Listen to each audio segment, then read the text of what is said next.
بسم اللہ الرحمن الرحیم۔ السلام علیکم۔ یہ پارٹ 14 ہے۔ آج ہم آپ کے لیے ناول لا رہے ہیں ٹوٹا ہوا تارا۔ آواز کانتا، مصنف سمیرہ شریف دور، پیشکش بک شیئر پاکستان آڈیو لائبریری۔ یہ ناول مکمل ہے۔ دیگر معلومات اور کتابوں کے لیے آپ رابطہ کر سکتے ہیں۔ واٹس ایپ نمبر 03332495373 یا پھر کال نمبر 0300291960 پہ محمد اظہر لطیف سے۔ تو آئیے سنتے ہیں ناول ٹوٹا ہوا تارا کا پارٹ 14 صفحہ نمبر 111 سے۔ اسٹڈی کے دوران اسے کافی کی شدید طلب ہوئی۔ وہ پچھلے کئی دنوں سے روشنی اور ولید کی ہدایت کی وجہ سے کافی پینے سے احتیاط برت رہی تھی، مگر آج طلب بڑھتے دیکھ کر وہ سب کچھ وہیں چھوڑ کر باہر نکل آئی۔ ارادہ اس کا کچن کی طرف جانے کا تھا، مگر لاؤنج سے ٹی وی کی آواز آتے دیکھ کر وہ ادھر چلی آئی۔ روشنی اپنی جمائیاں رو کے ٹی وی دیکھتی صوفے پر نیم دراز تھی۔ اس نے وال کلاک کی طرف نگاہ کی۔ رات کے 12:30 بج رہے تھے۔ تم سوئی نہیں روشنی؟ وہ اس کے پاس ہی صوفے پر آ بیٹھی، منہ پر ہاتھ رکھ کے جمائی روکتے وہ اٹھ بیٹھی۔ نیند سے اس کا برا حال تھا، آنکھوں کے ڈورے نیند کی وجہ سے سرخ ہو رہے تھے۔ وہ اس وقت اس حالت میں نہایت پرکشش لگ رہی تھی۔ ولید بھائی کا ویٹ کر رہی ہوں۔ اپنے جاگنے کی وجہ بیان کی تو وہ چونکی۔ کیا ولی ابھی تک نہیں لوٹا؟ نہایت حیرت و استعجاب سے پوچھا۔ نہیں، میں نے 1 گھنٹہ پہلے کال کی تھی تو کہہ رہے تھے کہ دوست کے پاس ہوں، لیٹ ہو جاؤں گا۔ اور اس کے بعد مکمل خاموشی ہے۔ میں نے کئی بار کال کی ہے مگر وہ اٹینڈ نہیں کر رہے۔ لاؤ دو میں کال کرتی ہوں۔ اس نے روشنی کے ہاتھ سے اس کا موبائل لے کر نمبرز ملائے تھے، بجائے اس کے کہ کال ریسیو کی جاتی فوراً کاٹ دی گئی۔ کاٹ دی نا؟ روشنی اس کے ہاتھ نیچے کر لینے پر گویا ہوئی۔ اس نے سر ہلا دیا۔ آپ کدھر ہیں اور کب تک پہنچ رہے ہیں؟ اس نے دوبارہ میسج سینڈ کیا جس کا رپلائی فوراً مل گیا تھا۔ میں دوست کے ساتھ ہوں، ڈونٹ وری، کچھ لیٹ ہو جاؤں گا، تم آرام سے جا کر سو جاؤ۔ میسج پڑھ کر اس نے گہری سانس لیتے روشنی کو موبائل تھما دیا تھا۔ ولی بھائی کا ایسا کون سا دوست ہے جو اتنی رات کو باہر ہے ابھی تک؟ وہ روشنی کو دیکھ کر پوچھ بیٹھی۔ کافی پیو گی؟ نہیں، پہلے ہی نیند سے برا حال ہے، اس ٹائم کافی پی کر اپنی نیند خراب نہیں کرنی۔ اس کے ساتھ وہ بھی کھڑی ہو گئی تھی۔ میں سونے جا رہی ہوں اور تم بھی کافی کو چھوڑ کر سونے کی کوشش کرو۔ تم چلو، میں تمہارے کمرے میں ہی کافی بنا کر آتی ہوں۔ کچن میں آ کر اس نے اپنے لیے کافی بنائی تھی۔ مگ لیے وہ روشنی کے کمرے میں آئی تو وہ محترمہ بستر پر دراز نیند میں تھی۔ روشنی اس کے پاس ہی بیٹھ کر اسے جھنجھوڑا۔ کیا ہے؟ نیند میں ہی مندی مندی آنکھوں کیسی سحر دراز تھیں۔ اسے ٹوٹ کر روشنی پر پیار آیا۔ تمہیں شہوار کے گھر جا کر کیسا لگا؟ روشنی کے ساتھ واپسی پر ڈرائیور کی وجہ سے شہوار والے معاملے پر زیادہ بات چیت نہیں ہوئی تھی۔ گھر آ کر ٹائم ہی نہیں ملا تھا کہ دونوں آرام سے بیٹھ کر اس موضوع پر ڈسکشن کرتی۔ اچھا لگا، بلکہ بہت اچھا، مگر یار یہ کون سا وقت ہے ان لوگوں کو ڈسکس کرنے کا؟ صبح نہیں ہونی کیا؟ اس کا نیند سے برا حال تھا، وہ مسکرا دی۔ اٹھ کر بیٹھ جاؤ ورنہ میں یہ کافی کا بھرا مگ تمہارے اوپر انڈیل دوں گی۔ مجھے نیند نہیں آ رہی اور تمہاری سزا یہ ہے کہ تم بھی میرے ساتھ جاگو گی۔ روشنی نے بڑی بڑی آنکھوں سے اسے گھورا اور اسے مسکراتے ہوئے کافی کی چسکیاں بھرتے دیکھ کر کلسی۔ دفع ہو جاؤ، اپنے کمرے میں جا کر مرو، لے کر میری نیند خراب کر رہی ہو۔ پہلے ولی بھائی کی وجہ سے، اب تمہاری وجہ سے۔ میں پھپھو کو ورغلاتی ہوں تمہارا اب کوئی پکا بندوبست کریں۔ تمہیں راتوں کو نیند نہیں آتی، تمہارے لیے تمہارے ساتھ جاگنے والا ایک انسان ڈھونڈیں اب۔ روشنی کے الفاظ پر انا کا دل بے اختیار دھڑک اٹھا تھا۔ شرم سے اس کے گلنار رخساروں پر پلکوں کا رقص بڑا دلکش تھا۔ وہ ایک دم سٹ پٹا کر رہ گئی۔ بکواس مت کرو، اس نے ڈپٹا تھا۔ وہ ہلکا سا ہنسی، نیند سے اٹی ہنسی۔ ماحول میں ارتعاش سا بکھر گیا۔ بکواس نہیں، حقیقت میں اب ایسا ہی کروں گی۔ اب اگر تم نے میری نیند خراب کی تو اچھا ہے، تمہیں بھی لگام ڈالنے والا کوئی ملنا چاہیے جس کے سامنے تمہاری بولتی بند ہو، وہ تمہارے راتوں کو اپنے وجود کی کربتوں سے منور کرے، پھر تمہیں جاگنے کا مزہ آئے گا۔ روشنی نے گویا اگلے پچھلے سارے حساب چکائے تھے۔ وہ ایک دم شرم سے کٹ کر رہ گئی۔ خجالت سے اپنا ہاتھ کھینچ کر اس کے کندھے پر مارا۔ وہ ہائے وائے کرتے کرا کر رہ گئی۔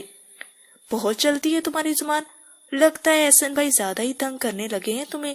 ویسے انہیں شرم آنی چاہیے، شادی سے پہلے ان کی یہ حرکتیں۔ ماما سے شکایت کروں گی۔ روشنی اس کی دھمکی پر ایک دم ہڑبڑا کر اٹھ بیٹھی تھی۔ انا نے بے ساختہ اپنی مسکراہٹ ہونٹوں تلے روکی۔ خبردار، پھپھو کو کچھ کہا بھی تو ایسی کوئی بات نہیں۔ تیری تو کبھی احسن سے ایک دو لفظوں سے زیادہ بات چیت ہی نہیں ہوتی. وہ گھبرا کر صفائی پیش کر رہی تھی. وہ کھل کر ہنس دی. روشنی نے ایک زوردار دھموکا اسے جوڑا. بہت بری ہو تم. وہ منہ پھلا کر کروٹ بدل کر لیٹ گئی. انا شہوار کے ساتھ کیا پرابلم ہے؟ وہ کس شخصیت کی بات کر رہی تھی؟ کالج میں اس کے ساتھ کیا کچھ ہوا ہے؟ کچھ دیر بعد یاد آنے پر وہ اس کی طرف رخ کیے پوچھ رہی تھی. انا فوراً سنجیدہ ہو گئی. بس ایک شخص ہے پورے کالج کے لیے ناسور. تقریباً کالج کی تمام لڑکیاں اس سے بدزن اور دور بھاگتی ہیں. اس کا شیوار سے کیا تعلق ہے؟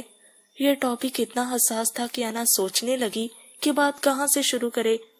اس کا اس سے کوئی تعلق نہیں، اس نے خاصی حقارت سے کہا، اور پھر چیدہ چیدہ مختصراً الفاظ میں اسے تمام پچھلی باتوں کے ہمراہ موجودہ صورتحال سمیت سب بتا دیا. روشنی کو یہ سب سن کر بہت دکھ ہوا. Very sad. ویسے وہ لوگ بہت اچھے پرخلوص اور ملنسار ہیں. شیوار کے لیے تو بہت مخلص ہیں. اس نے ہنکار بھرا. اس کی ساری شوخی و شرارت ہوا ہو گئی تھی. اسے رہ رہ کر شیوار کا حزن و ملال میں ڈوبا چہرہ یاد آ رہا تھا. ایسے لڑکے کے لیے تو کڑی سے کڑی سزا بھی کم ہے. تم فکر مت کرو، سب ٹھیک ہو جائے گا. روشنی تبصرہ کرتے کرتے انا کی افسردگی دیکھ کر رک گئی تھی. ولی بھائی بھی کتنے بے پرواہ ہو گئے ہیں. اب تو آ جانا چاہیے تھا نا انہیں.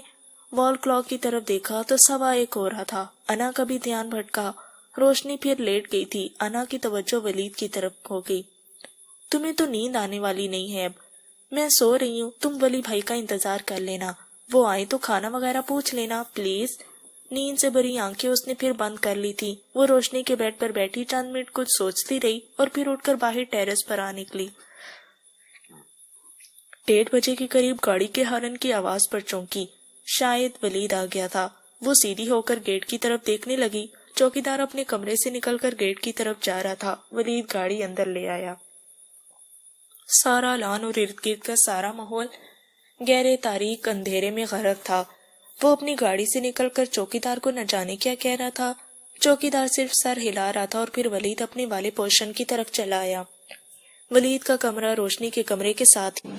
وہ جیسے ہی سیڑھیاں چڑھتا اوپر آیا تھا، سامنے ٹیرس کی ریلنگ کے ساتھ لگی انا کو دیکھ کر ٹھٹکا تھا. تم ابھی تک جاگ رہی ہو؟ ورنہ اسے یقین تھا کہ روشنی کے علاوہ سبھی سو چکے ہوں گے، اور روشنی کو بھی اس نے میسج کر کے سونے کا کہا تھا، جس کا مطلب تھا کہ وہ واقعی سو گئی ہوگی. وہ اس کی کچی نیند کے بارے میں اچھی طرح آگاہ تھا، مگر روشنی کی جگہ انا کو چوکیداری کرتے دیکھ کر چپ ہو گیا. انا تو حیران و ششدر سی آنکھیں پھاڑے ولید کی خون آلود شرٹ کو دیکھ رہی تھی. یہ خون کیسا ہے؟ ایکسیڈنٹ ہو گیا ہے کیا؟ حیرت کے سمندر سے نکلتی بہت گھبرا کر نہایت خوف زدہ وہ اس کے قریب آ کر پوچھ رہی تھی. وہ جواب دینے کے بجائے کمرے میں چلا گیا اور انا بھی اس کے پیچھے کمرے میں داخل ہو گئی. کیسے ہوا ایکسیڈنٹ؟ وہ لاکھ بہادر سے ایک مستقبل کی لائق فائق ڈاکٹر سے، مگر ولید کو اس حالت میں دیکھ کر اس کے اوسان خطا ہونے کو تھے. ولید نے ہاتھ میں تھاما بیگ ٹیبل پر رکھ دیا. کوئی ایکسیڈنٹ نہیں ہوا، میں ٹھیک ہوں. اس کی بے پناہ گھبراہٹ اور پریشانی دیکھ کر اس نے تسلی دینا چاہی. تو پھر یہ؟ اس نے بے یقینی سے اس کا چہرہ دیکھتے اس کی خون آلود شرٹ کی طرف اشارہ کیا. کچھ نہیں یار، بس کسی کا ایکسیڈنٹ ہو گیا تھا تو اس کو ہاسپٹل پہنچاتے کی حالت ہوگی. لفظ ایکسیڈنٹ سن کر ہی ہاتھ پیر پھول جاتے ہیں. وہ تو پھر اس قدر خون آلود شرٹ دیکھ کر گھبرا گئی تھی. وہ ایک دم آگے بڑھ کر اس کا ہاتھ تھام کر کھڑی ہو گئی. آپ جھوٹ بول رہے ہیں نا؟ اس کی آنکھوں میں آنسو سمٹ آئے تھے. سچ سچ بتائیں، کیا ہوا ہے؟ ولید نے خاصا چونک کر اسے دیکھا. نتھنگ مور یار، اور میں جھوٹ کیوں بولوں گا؟ بس چند خراشوں کی سوا میں بالکل ٹھیک ہوں. وہ اس کی کیفیت سے خاصا متاثر ہوا تھا. دھیمے سے اس کا رخسار تھپتھپا کر اسے ریلیکس کرنا چاہا، مگر وہ خون سے بھری شرٹ کو دیکھ کر کچھ بھی ماننے کو تیار نہیں تھی. ساری شرٹ خون آلود تھی. یقیناً کوئی بڑی بات ہوئی ہوگی. میں ماموں اور ماما کو بتاتی ہوں. صورتحال کا اندازہ لگاتے اس کا ہاتھ چھوڑ کر باہر نکلنے والی تھی. پاگل پن کی باتیں مت کرو انا. ولید نے ایک دم اس کا بازو پکڑ کر اسے روک دیا. آپ زخمی ہیں نا؟ اس کی آنکھوں میں بے پناہ خوف و ہراس تھا. وہ محسوس کرتے کچھ دھیما پڑ گیا. ہاں، مگر اتنا زیادہ نہیں جتنا تم سوچ رہی ہو. چند ہلکی پھلکی گردن، بازو اور کندھوں پر خراشیں ہیں. تم خود میڈیکل کی اسٹوڈنٹ ہے، بہت کمزور حساب کی مالک ہو تم تو. اسے ڈپٹ کر آخر میں اس نے جتایا تو وہ ہجل سی ہو گئی. مگر وہ کیا کرتی؟ کسی اپنے کو خون آلود حالت میں دیکھ کر دل پر کیا بیتتی ہے، یہ زندگی کا فرسٹ اور حیران کن ایکسپیرینس تھا۔ مریض کو تو وہ اکثر دیکھتی ہی رہتی تھی، بلکہ عادی تھی۔ آپ نے یہ بینڈیج کروائی؟ وہ مسلسل نیداروں کی طرح کھڑی تفتیش کر رہی تھی۔ ولید جو پہلے یہ صاحب شکن تھکاوٹ کا شکار تھا، اوپر سے ایکسیڈنٹ نے رہی سے ہی طاقت سلب کر دی تھی۔ گردن اور کندھوں سے اٹھنے والی ٹیسیں بڑی تکلیف دیتی۔ وہ آرام سے بستر پر بیٹھ کر پاؤں کو جوتوں سے آزاد کرنے لگا۔ انا نے دیکھا اس کی گردن بھی زخمی تھی، جس کی وجہ سے خون بہنے سے شرٹ کا پچھلا حصہ بھی خون آلود ہو چکا تھا۔ آپ گھر کیوں آئے؟ ڈاکٹر کے پاس کیوں نہیں گئے؟ وہ چیخی تھی۔ اس نے سر اٹھا کر اسے دیکھا۔ انا پلیز، میں چینج کرنا چاہتا ہوں، پلیز ڈونٹ ڈسٹرب می۔ اس کے ان الفاظ نے اس کے دل پر بری طرح چوٹ لگائی تھی۔ اس کے آنسو بے اختیار تھے۔ مجھے بہت تکلیف ہو رہی ہے آپ کو اس حالت میں دیکھ کر، آپ کی تکلیف کے احساس سے میرا دل بند ہو جائے گا۔ وہ شدت سے رو دی تھی، جبکہ ولید اس کے رد عمل پر حیران تھا۔ وہ اچھی خاصی میچور لڑکی تھی، اس جذباتیت کی اس سے توقع تو نہیں تھی۔ ولید کو تو لینے کے دینے پڑ گئے تھے۔ فوراً اٹھ کر اس کے قریب ہوا۔ مائی گاڈ، یہ کیا طریقہ ہے یار؟ Don't worry, I am all right. تسلی دینے کو اس کے سر پر ہاتھ رکھا تھا، مگر وہ تو بے اختیار اس کے قریب ہوتے اس کے کندھے پر پیشانی ٹکاتے رو دی۔ اور یہ سب کچھ اس قدر اچانک تھا کہ ولید بھی اپنی جگہ سٹ پٹا کر رہ گیا۔ آپ کو کچھ بھی ہوا تو بائی گاڈ میں مر جاؤں گی۔ پتہ نہیں وہ حواس میں تھی یا نہیں۔ ولید تو تڑپ کر پیچھے ہوا، چانچتی نظروں سے اسے دیکھا۔ نہ ہی وہ کوئی ناسمجھ بچہ تھا اور نہ ہی انا کے الفاظ غیر واضح تھے۔ تو پھر اس کا یوں رونا، ریئیکٹ کرنا، اور اب بھی وہ اپنے الفاظ کا احساس کیے بغیر ہاتھوں میں چہرہ چھپائے رو رہی تھی۔ انا، ڈونٹ بی سلی، یہ کیا بے وقوفی ہے یار، وہ جھنجھلا کر کہہ رہا تھا۔ تم اچھی خاصی میچور لڑکی ہو، میڈیکل کے 4th ایئر کی اسٹوڈنٹ ہو کر ایسا ریئیکشن، حیرت ہے۔ ذرا سا خون دے کر تمہاری یہ حالت ہے۔ اگر کسی دن خون میں لت پت وجود کو ٹریٹمنٹ دینے کی ضرورت پڑ گئی تو پھر؟ وہ سنجیدہ ہو گیا تھا۔ I'm sorry. اپنی جذباتیت پر خود بھی گھبرا کر سر اٹھا کر اسے دیکھا۔ ولید نے خاموشی سے اس کی بھیگتی نگاہوں سے نظریں چرا لی۔ ایک دم دل کو کچھ ہوا تھا۔ فرسٹ ایڈ باکس لے کر آؤ، ہری اپ۔ الماری کی طرف بڑھتے اس نے اس کے وجود کو سامنے سے ہٹانا چاہا تھا۔ بڑا سا دوپٹہ لیے اس کا ایک پلو سر پر تھا۔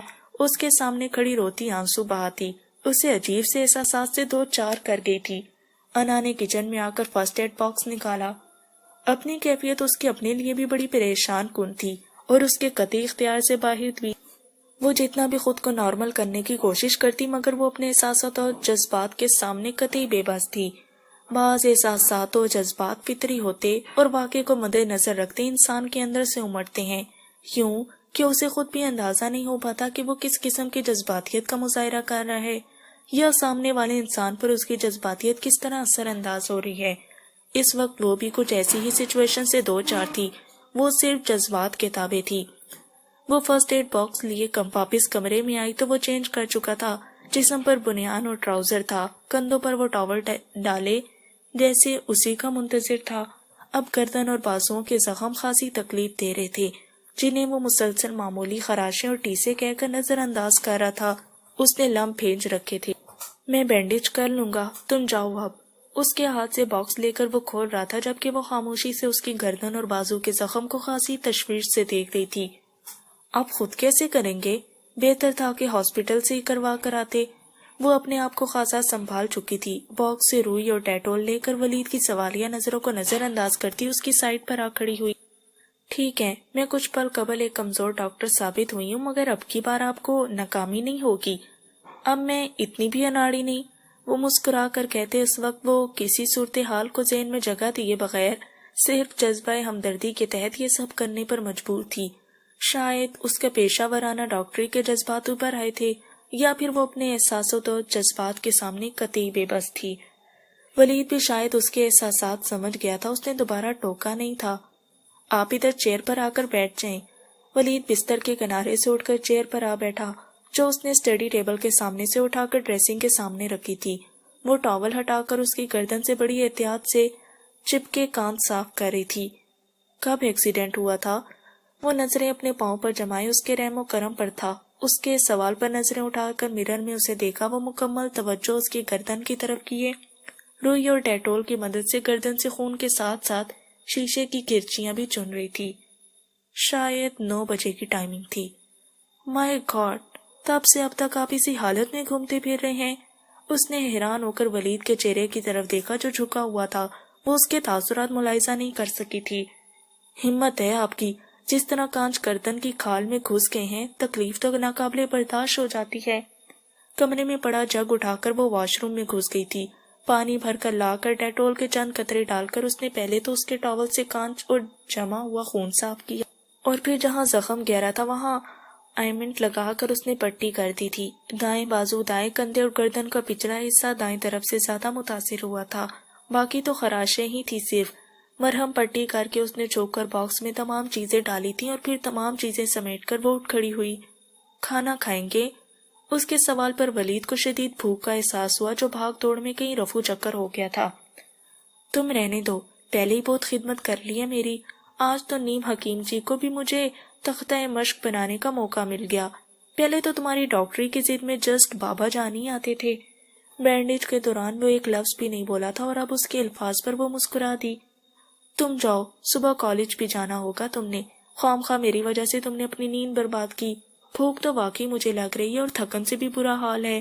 اب جی چاہتا ہے کہ پڑھ کر سو جاؤں، مگر کھانا کھائے بغیر نیند بھی نہیں آئے گی۔ میں خود ہی کچن سے کچھ نہ کچھ لے لوں گا۔ تمہارا بہت شکریہ، تم نے اتنی زحمت کی۔ زحمت کیسی؟ آپ پلیز آرام سے لیٹ جائیں، میں کھانا لے آتی ہوں۔ اس نے مسکرا کر کہتے ہوئے باہر نکلنا چاہا کہ ولید نے منع کر دیا۔ تم رہنے دو، پہلے ہی تمہیں خاصا ڈسٹرب کر چکا ہوں، تمہیں نیند آ رہی ہوگی۔ میری نیند کی آپ فکر نہ کریں، وہ تو پہلے ہی کام آتی ہے۔ ساری رات بستر پر کروٹیں بدلنے سے بہتر ہے کہ آپ کی خدمت ہی کر لوں۔ کہتے ہیں کہ مریض کی عیادت اور خدمت میں بھی بڑا ثواب ہے، اور میں ٹھہری پکی مسلمان، یہ ثواب بھلا کیسے چھوڑ دوں؟ وہ ہنس کر کہتے کمرے سے چلی گئی تھی۔ آج انا کے تمام رویے ولید کے لیے بڑے حیران کن تھے۔ اس نے ڈریسنگ کے شیشے میں اپنے زخموں کو دیکھا جہاں پر اس نے بینڈیج کی تھی۔ اس کی نرم انگلیوں کا لمس ابھی بھی گردن پر محسوس ہو رہا تھا۔ اس کے آنے سے پہلے اس نے الماری سے قدرے ڈھیلی ڈھالی شرٹ نکال کر پہن لی۔ ہاتھ منہ دھو کر بستر پر آ بیٹھا تو وہ بھی کھانے کی ٹرے اٹھائی چلی آئی۔ میں دودھ گرم کر کے اس میں ہلدی ڈال کر لائی ہوں، یہ گھریلو بہت اچھا ٹاٹکا ہے، پین کے لیے بھی اور صحت کے لیے بھی۔ اس کے علاوہ پلیٹ میں درد اور زخموں کو فوری منمل کرنے کے لیے یہ ٹیبلٹس ہیں، کھانا کھا کر لے لیجیے گا۔ سلیقے سے سر پر دوپٹہ لیے اس نے اس کے سامنے سر جھک کر بستر پر ٹرے رکھ دی تھی۔ تھینکس یار، تم نے تو اچھا خاصا ٹریٹمنٹ کر ڈالا ہے۔ ڈاکٹر تو فوری علاج کر کے ٹالتے ہیں، یہ پہلی ڈاکٹر دیکھی ہے جو ٹریٹمنٹ دینے کے بعد اپنی مریض کی اتنی خدمتیں بھی کر رہی ہے۔ ہلکے پھلکے انداز میں کہتے اس نے ٹرے اپنے قریب کر لی تھی۔ انا مسکرا کر واپس پلٹ گئی۔ انا؟ اس سے پہلے کہ وہ کمرے سے نکلتی اس نے پکارا تو انا کو یوں لگا کہ جیسے کسی نے اس کا نام ہی نہیں لیا بلکہ اس کے جسم سے روح تک کھینچ لی۔ جی؟ اپنی دھڑکنوں کو سنبھالتی وہ مڑے بغیر صرف گردن موڑ کر دیکھ رہی تھی۔ تھینکس، اینڈ یار بابا روشنی یا گھر میں سے کسی کو بھی نہ بتانا، خواہ سب پریشان ہوں گے، اوکے؟ جی ٹھیک ہے۔ وہ سعادت مندی سے ایسے سر جھکا گئی کہ جیسے وہ اس کی معمول ہو۔ کبھی کبھار وہ اس سے بڑی ناقابل فہم لگتی تھی، جیسے کہ اب۔ وہ اس کے انداز پر چونک گیا، پھر وہ دھیمے سے مسکرا دیا تو وہ جلدی سے کمرے کا دروازہ بند کرتے نکل گئی تھی۔ ساری رات وہ سخت بخار میں پھنکتی رہی تھی۔ مہرونسا بیگم اس کے پاس ہی لیٹی تھی۔ میڈیسن اور نیند کی گولی کی وجہ سے وہ سوئی رہی تھی، مگر نیم غنودگی والی نیند تھی۔ اس کے اعصاب گہری تیز آواز سے بیدار ہوئے۔ چند پر لیٹے رہنے کے بعد اسے صورتحال کا اندازہ ہوا تو اس نے دیکھا اس کی سائڈ ٹیبل پر رکھے اس کے بیگ میں پڑا موبائل بج رہا ہے۔ اس نے اٹھ کر بیٹھنا چاہا مگر کمزوری اس کے وجود پر غالب آ گئی تو اس نے بے چارگی سے موبائل کی آواز سن کر کانوں پر ہاتھ رکھ لیے۔ موبائل بج بج کر خود ہی خاموش ہو گیا تھا۔ وہ اسی طرح لیٹی رہی۔ پھر وقت کا تعین کرنے کو اس نے اپنی کلائی پر بندی گھڑی دیکھی۔ دن کے 8 بج رہے تھے۔ وہ اس وقت کمرے میں تنہا تھی۔ وہ چند منٹ اسی طرح لیٹی رہی تو مہرونسا بیگم کو کمرے میں داخل ہوتے دیکھا۔ اٹھ گئی تم؟ اب کیسی طبیعت ہے؟ رات کو تو بہت تیز بخار تھا، ہوش و حواس ہی برقرار نہیں رہتے۔ رات کے 12 بجے ڈاکٹر زبیری کو کال کرنا پڑ گئی۔ انہوں نے آ کر انجیکشن لگائے اور مختلف دوائیاں دی تھیں۔ اس کے پاس ہی بیٹھ کر محبت سے اس کی پیشانی چوم کر بال سمیٹے۔ اس والہانہ محبت پر اس کی آنکھیں بھیگ گئیں۔ اگر ان کو پتا چلے کہ وہ ان سب سے چہیتے بیٹے کے لیے انکاری ہے تو کتنا دکھ ہوگا انہیں۔ اور مصطفیٰ؟ پتہ نہیں اس کی خراب طبیعت کا سن کر اس کا کیا ری ایکشن رہا ہوگا۔ ذہین تو خاصا ہے، فوراً کڑی سے کڑی ملاتے بات کی تہہ تک پہنچ جائے گا۔ بخار تو کم ہوا ہے، شکر ہے اللہ کا۔ اس کے چہرے اور گردن کو چیک کرتے وہ خاصی مطمئن ہوئی تھی، اور اسی وقت اس کا موبائل پھر بجنے لگا۔ لو دیکھو، تمہارا موبائل ساری رات بجتا رہا۔ ایک دو بار انا نے کال کر کے تمہاری خیریت پوچھی تھی، اور ایک بار تابندہ کی بھی کال آئی تھی۔ میں نے کہہ دیا کہ تم سو گئی ہو، تمہاری طبیعت کا نہ بتایا کہ خواہ وہ پریشان ہوگی۔ اسے بتاتے ہوئے انہوں نے اس کے بیگ سے موبائل نکال لیا تھا۔ مصطفیٰ کی کال ہے، اسکرین دیکھ کر انہوں نے کہا، آپ سن لیں پلیز۔ موبائل اس کی طرف بڑھایا تو اس نے نفی میں گردن ہلا دی، ساتھ حیران بھی تھی۔ السلام علیکم۔ وعلیکم السلام۔ مصطفیٰ کے سلام کا انہوں نے جواب دیا تھا۔ آج جمعے کا دن تھا، یقیناً وہ گھر میں ہی ہوتا تھا، تو پھر کال کیوں کی اس کے نمبر پر؟ کیسی ہیں آپ؟ اور شیوار کہاں ہے؟ اس کا موبائل آپ کے پاس کیوں ہے؟ ادھر ادھر الجھنے کے بجائے اس نے ڈائریکٹ پوچھا تھا۔ میں ٹھیک ہوں، شیوار بھی پاس ہے، طبیعت ٹھیک نہیں، کل کالج میں طبیعت خراب ہونے کی وجہ سے وہ گھر آ گئی تھی، ساری رات بخار میں پھنکتی بے ہوش رہی ہے، آدھی رات کو ڈاکٹر زبیری آ کر چیک کر کے دوا دے کر گئے تھے۔ وہ نہ جانے کدھر تھا جو ساری صورتحال سے بے خبر تھا، وہ چونک گئی۔ اوہ، کیا ہوا اسے؟ وہ فوراً تشویش کا شکار ہوا تھا، بی پی لو ہو گیا تھا۔ شیوار آنٹی کی یک طرفہ گفتگو سے کچھ نہ سمجھ پائی۔ کالج سے واپسی اکیلی آئی تھی کیا، یا ڈرائیور لینے گیا تھا؟ موبائل سے ہلکی سی آتی آواز پر مہرونسا آنٹی کے کانوں کے علاوہ اس کی سماعت کو بھی فیضیاب کر رہی تھی۔ ڈرائیور تو ہمیں لے کر خالد کے گھر گیا تھا، تمہارے بابا کو کال کی تو وہ لینے گئے تھے۔ اوہ، آپ کیسی کنڈیشن ہے اس کی؟ رات سے بہتر ہے، بخار بھی اتر گیا ہے اب تو۔ مگر آپ لوگوں نے پوچھا نہیں کہ یہ اچانک اسے ہوا کیا؟ کل اچھی بھلی تھی جب میں نے اسے کالج ڈراپ کیا تھا۔ لو، اس کی طبیعت ہی اتنی خراب رہی ہے کہ پوچھنے کا وقت ہی نہیں ملا، ابھی جاگی ہے۔ محبت سے اس کی طرف نگاہ کرتے انہوں نے کہا۔ وہ خاموشی سے پلکیں موند کر آنکھوں پر بازو رکھ کر چت لیٹی رہی۔ اچھا ٹھیک ہے، میں نے یہ پوچھنے کے لیے اسے کال کی تھی کہ کالج کس کے ساتھ جا رہی ہے۔ خیر، میری اس سے بات کروائیں، میں خود اس سے اس کی طبیعت پوچھتا ہوں۔ انہوں نے موبائل ہٹا کر اس کے بازو کو پکڑ کر اس کو متوجہ کیا۔ مصطفیٰ سے بات کر لو، وہ خیریت پوچھ رہا ہے تمہاری۔ انہوں نے موبائل اس کے چہرے کے قریب کیا۔ آپ خود ہی بات کر لیں، اب میں بھلا ان سے کیا بات کروں گی؟ اس نے ٹالنا چاہا۔ تو اپنی طبیعت کا بتانا، چلو شاباش، پکڑو بات کرو۔ انہوں نے موبائل اس کے کان سے لگا دیا تھا۔ محترمہ، تمہیں میں کھا نہیں جاؤں گا، اس کی موجودگی محسوس کرتے وہ کہہ رہا تھا۔ شیوار کو اپنی ہتھیلیاں بھیگتی محسوس ہوئیں۔ کیسی طبیعت ہے تمہاری؟ اور یہ تمہیں اچانک ہوا کیا ہے؟ وہ کہہ رہا تھا۔ بس خود ہی طبیعت خراب ہوگی، میں نے کون سا خود کر لی ہے؟ وہ چلائی تھی۔ جس طرح کی تمہاری حرکتیں ہیں اس میں یہ بھی بعید نہیں۔ اس کا کل والا طنزیہ انداز تھا۔ مہرونسا آنٹی اٹھ کر خود ہی کمرے سے نکل گئی تھی۔ شیوار کو بڑی سبکی کا احساس ہوا۔ غصہ تو تمہاری کل والی حرکت پر اس قدر ہے کہ جی چاہتا ہے کہ کبھی تم سے بات نہ کروں، مگر یہ بتاؤ یہ اچانک ہوا کیا تمہیں؟ بتا کر طبیعت خراب تھوڑی ہوتی ہے، اس نے دھیمے سے کہا۔ اس قدر شدید نوعیت کی خرابی بھی تو یکدم نہیں ہوتی، اور مجھے تو پتہ ہی نہیں چلا، اور نہ ہی گھر میں کسی نے ذکر کیا۔ تابندہ بوا کی کال آئی، ان سے کوئی بات ہوئی تمہاری؟ وہ شاید اس کی گفتگو سے اصل صورتحال کا جائزہ لگانا چاہ رہا تھا۔ پتہ نہیں، میری بے ہوشی کے دوران شاید انہوں نے کال کی تھی، میں تو شام کو اٹھی تھی تھوڑی دیر کو اور اب بیدار ہوئی ہوں، باقی سارا وقت مجھے کچھ نہیں پتا کہ کیا ہوا ہے اور کہاں ہوں۔ مائی گڈنس، اتنی خراب رہی تمہاری طبیعت؟ وہ اس کے منہ سے سن کر حیرت زدہ رہ گیا۔ آپ کہاں ہیں اس وقت؟ اس کے کال کرنے کا سوچتے وہ چونکی تو پوچھا۔ مجھے ایک ارجنٹلی کام سے کل 12 بجے اسلام آباد آنا پڑ گیا تھا، شام تک فری ہوں گا۔ میں نے 2-3 بار گھر فون کیا، مجھے کسی نے بھی نہیں بتایا۔ تو کیا ہو جانا تھا اگر آپ کو بتا بھی دیتے؟ مجھ پر آنے والی تکلیف آپ اپنے اوپر لینے سے تو رہے۔ وہ کل صبح اس سے ناراض ہوا تھا اور آج صبح دوبارہ بات ہو رہی تھی۔ کل وہ سامنے تھا، آج صرف آواز تھی، مگر انداز وہی تھا، سو وہ جھنجھلا گئی۔ ہو سکتا ہے لے ہی لیتا، زومانی انداز میں اس نے کہا تو شیوار کو اپنے کانوں کی لوئیں تک دبتی محسوس ہوئیں۔ اس نے تو بڑے عام اور سادہ لفظوں میں کہہ دیا تھا، مگر انداز سا نہ تھا کہ وہ بات کو اپنے انداز میں لے لے گا۔ کیا کر رہی ہو؟ اس کی خاموشی محسوس کر کے اس نے بات پلٹ دی۔ لیٹی ہوئی ہوں، یعنی کہ مستقبل کے ڈاکٹر صاحبہ اس وقت خود بھی مریضوں والے گیٹ اپ میں ہیں۔ وہ ہنس دی. اسے لگا کہ اس شخص سے بات کرتے ہوئے اس کے دل و دماغ پر چھائی تمام کثافت پل بھر کو پس منظر میں چلی گئی ہے. ذہن ہلکا پھلکا ہوا تو اعصاب روئی کے گالوں کی مانند لطیف سے ہو گئے.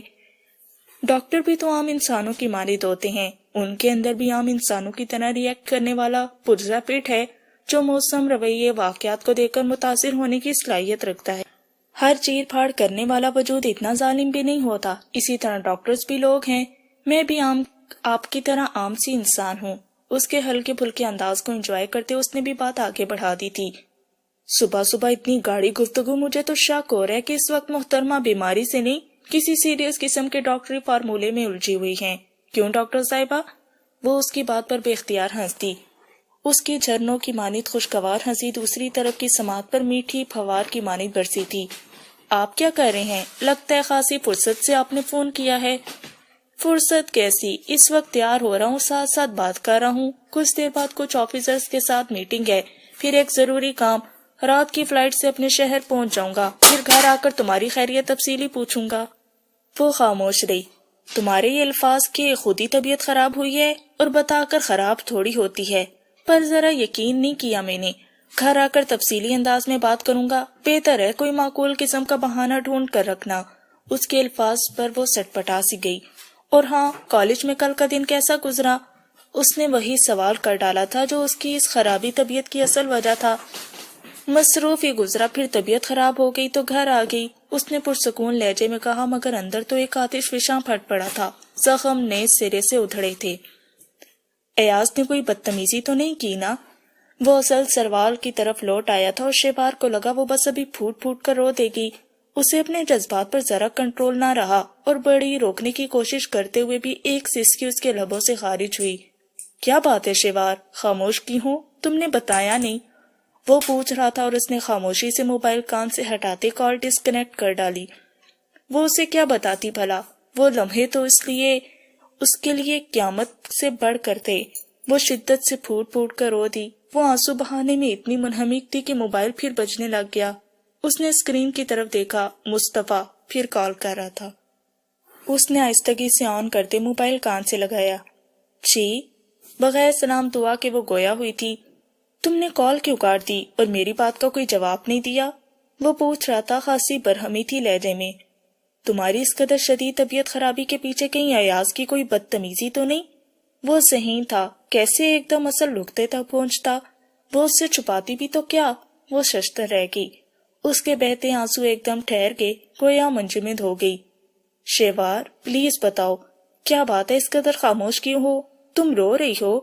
اس کی مسلسل خاموشی پر وہ کیسے اندازہ لگا رہا تھا جیسے سامنے ہی کھڑا ہے بالکل. اور اب کی بار اس نے اپنے آنسوؤں کو روکنے کی کبھی کوشش نہیں کی تھی. اس کی سسکیاں بلند تر ہوتی گئیں تو دوسری طرف مصطفیٰ کی سماعت پر جیسے عذاب اتر آیا تھا. کیا بات ہے شیوار، پلیز ٹیل می. کیوں رو رہی ہو؟ کیا کیا اس ذلیل خبیث انسان نے؟ وہ مسلسل رو رہی تھی. وہ دوسری طرف بالکل خاموش ہو گیا تھا. چند پل خاموش رہنے کے بعد وہ کہنے لگا، اگر تم خاموش نہ ہی تو ابھی میں بابا اور ماں جی کو کال کر کے سب کچھ بتا دوں گا. رونے دھونے کے بجائے تو مجھے اصل بات بتاؤ. کافی سختی سے اس نے دھمکی دی تھی. شیوار ایک دم خاموش ہو گئی. مصطفیٰ آپ آ جائیں، بس میں آپ کو سب بتا دوں گی. اگر میں نے آپ سے کچھ بھی نہ کہا تو میرے دماغ کی رگیں پھٹ جائیں گی. وہ پھر روتی تھی اور اس کا رونا مصطفیٰ کے لیے بڑا اعصاب شکن تھا. اوکے، اپنا خیال رکھنا. اس قدر خراب کنڈیشن ہو رہی ہے تمہاری. مائی گاڈ، کل اور اب تک نہ جانے کس طرح تم ریئیکٹ کرتی رہی ہوگی. میں میٹنگ کے بعد دوپہر تک فوراً پہنچنے کی کوشش کرتا ہوں. تب تک تم خود کو سنبھالنا پلیز. وہ اور بھی نہ جانے کیا کیا کہہ رہا تھا. اس نے کال بند کر دی تھی. پتہ نہیں اس نے مصطفیٰ کو بتا کر اچھا کیا تھا یا برا، مگر وہ اب تنہا یہ بوجھ نہیں اٹھا سکتی تھی. کم از کم مصطفیٰ کے سامنے دل کا بوجھ تو ہلکا ہو ہی جائے گا، بھلے بعد میں پچھتانا پڑے. موبائل ایک طرف رکھ کر اس نے کرب سے آنکھیں موند لی تھی. ناول ٹوٹا ہوا تارا کا پارٹ 14 صفحہ نمبر 119 پر اختتام پذیر ہوا. بقیہ ناول کا حصہ پارٹ 15 پہ سماعت فرمائیں.